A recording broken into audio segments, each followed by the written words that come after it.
Well, hello everybody. This is a freebie. Okay, this is not part of our regular study on Ezra that we're doing right now, but it's something that I read this week, and I just feel like somebody needs to hear this.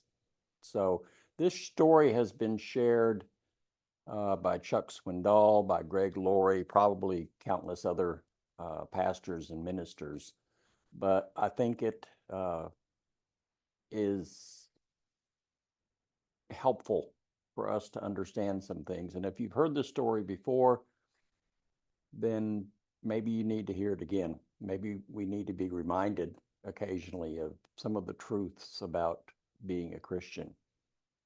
So 1 John chapter 3 verse 13 says, "Do not marvel, my brethren, if the world hates you."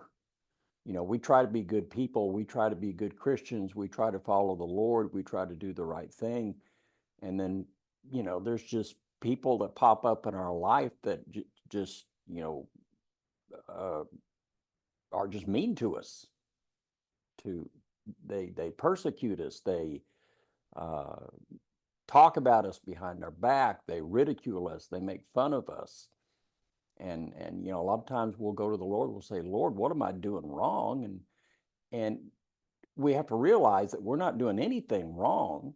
We're doing what's right, and it bothers them. And but there's a story about some fish suppliers.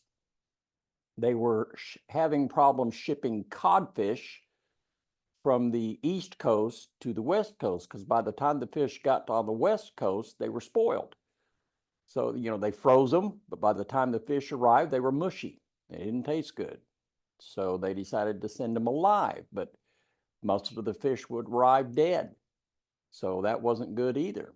And on their third try, they once again shipped the fish alive, but with one difference.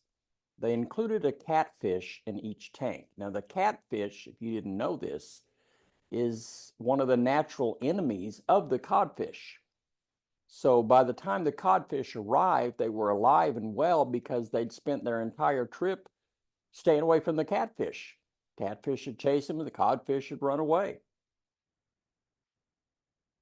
Could it be, just entertain this for just a moment, could it be that God in his wisdom has put a catfish in your tank to keep you alive and well spiritually?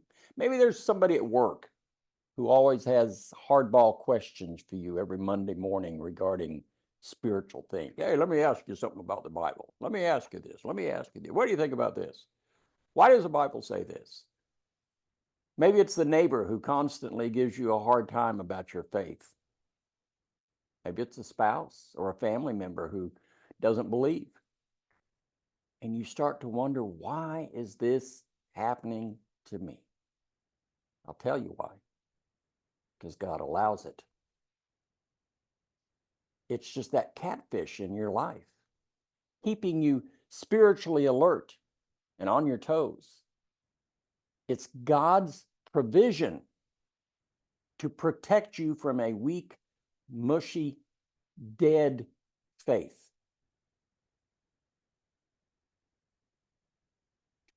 Shortly before he went to the cross, Jesus told the disciples, "If you were of the world would love its own. Yet because you are not of the world, but I chose you out of the world, therefore, what? The world hates you."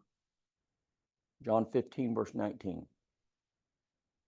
God is going to allow persecution in the life of the believer. If you're experiencing persecution, whether it be subtle or just right out in the open where everybody can see, there's two things to remember. First, persecution confirms that you are a child of God. Rejoice in that. Be glad in that. Be happy about that. And second, persecution causes you to cling closer to Jesus. It should cause you to run to the cross, not away from the cross. When you are suffering persecution for your faith, just remember this world is not your home. We're just a passing through. Our treasures are laid up somewhere beyond the blue. And as far as I know, and I've been studying the Bible a long time, and I can't find anything to refute what I'm about to say. But as far as I know, there are no catfish in heaven. So we can look forward to that. God just told me somebody needed to hear that today. So if that's you, just know that others are praying for you. I am praying for you. And God is with you. And He's put that person or those people in your life to strengthen you. Take advantage of that persecution. Run to the cross. Cling to Jesus. He'll see you through and you'll come out on the other end a lot stronger than when you went in. Thanks for giving me a minute of your time. God bless.